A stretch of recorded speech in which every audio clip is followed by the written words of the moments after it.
Um, so, yeah. So first off, just tell me your name, where you live. Tell me a bit about your university education as well. Well, I'm Dr. Kathy Rehfus-Wilsek, and I'm currently living just outside of New York City in a small town called Newburgh, where I teach healthcare management at a very nice little Dominican college called Mount St. Mary College. My undergrad was at Loyola University Chicago in biological sciences with 4 minors, and I got my MD from All Saints University, which is a school in Dominica, but I did all of my clinical rotations in the Chicago area, which is where I'm originally from. And while I was in medical school, I also attended Davenport University and got my MBA in healthcare management. So you're incredibly qualified. I am, yes. So, what is your title, or how many letters after your name have you got? I'm currently I have 7, and I'm working on 4 more. Wow. You're going to need a long business card. Yes. My husband wanted to know if for every letter it's $100,000 in student loan debt, and I said, yeah, pretty much so.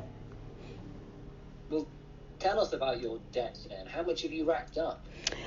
Originally, from just my medical school and my MBA, it was about $55,000.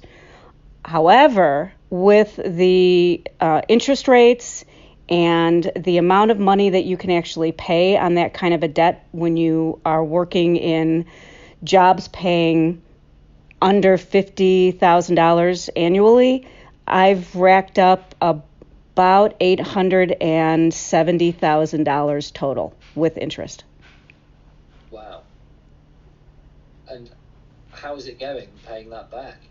It's difficult. Even with a good paying job, I pay more than half of my monthly net income towards my student loan debt. And so what kind of help then has the government given you so far when it comes to paying or servicing that debt? Until COVID-19, there was absolutely no relief.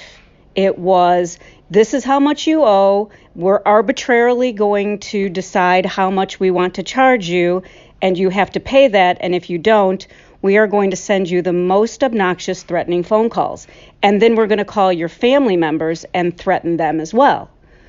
When COVID-19 hit, my federal student loans, I have federal and private student loans, my federal student loans went into deferment with 0 interest. But my private loans didn't do anything at all. My private loans basically said, we don't really care what the economic situation is currently. This is how much you owe us, and you have to pay. And so you have been given some relief then under the CARES Act, as it's known, in short. That must have been a relief then, when the government announced you were going to get some help. Oh, absolutely. It was greatly appreciated, and it came at a time that really did work out very well because I was transitioning to a new position, so I did have a few months without any salary. And having the CARES Act take care of my federal loans really did make it a little bit easier. So if the CARES Act isn't extended, or there is no other kind of student loan assistance program that comes in at the end of December, what will that mean for your payments? They're probably going to almost triple every month. And unfortunately, that's going to take a huge toll on me financially, and more than it already has. And I'll just have to do what I can. And I've pretty much resolved myself that I'll never be able to pay back $900,000 in student loan debt, just because the interest payments every month alone are almost more than I'm paying in my monthly payments. And has all of this come as a surprise to you, or did you know when you agreed to do the courses and take on this debt, that money would be a struggle afterwards? Well, initially I thought, okay, I realize once you graduate from medical school and you do a residency, the pay for that is very low. But once you start practicing medicine, you do get paid significantly more money, and paying off my student loan debt should be pretty easy. Unfortunately, I never got a residency position, so I can never practice medicine. And I then had to fall back on my MBA, working as a healthcare consultant, and now working as an associate professor at a small Dominican college in upstate New York. So what kind of ongoing help then do you think the state should provide?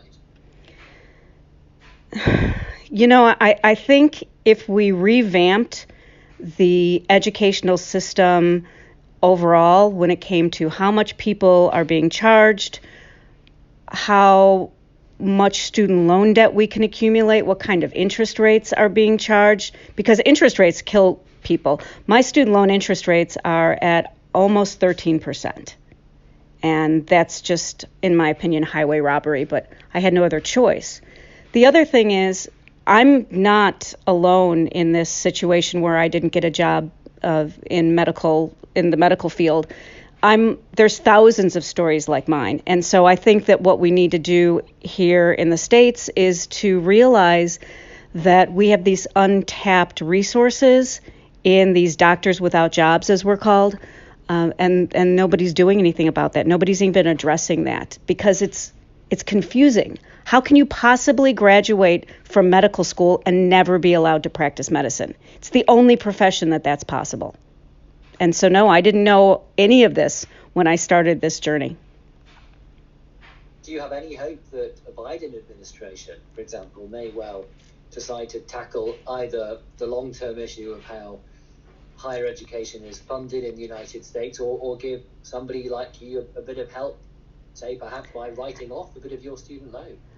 Well, the Biden administration is talking about giving up to $30,000, taking up to $30,000 off of the student loan debt for most people.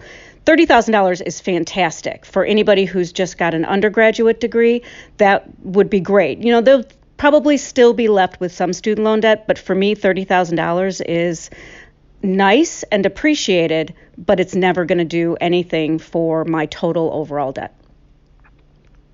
Do you regret then doing all of the degrees that you have done? I think regret is a bad word, because what I've done has made me who I am today, and I like who I am. So I don't regret it. Would I have gone to school a little bit earlier? Maybe. I didn't get my undergrad until I was in my 40s, and I didn't get my medical degree until I was in my late 40s. So that did put me at an age discrimination sort of level when it came to finding a job in the medical profession.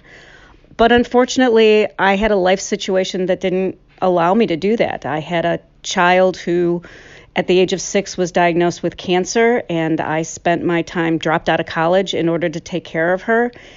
And then after she didn't survive the disease, took me a while, and decided, yep, I'm going to go back and I am going to get my medical degree. And, you know, like I said, it's not a regret. It's just I didn't do things in probably the right order age-wise. Well, thank you so much for your time. We really appreciate it. Thank you very much, Rob. I really appreciate your taking the time.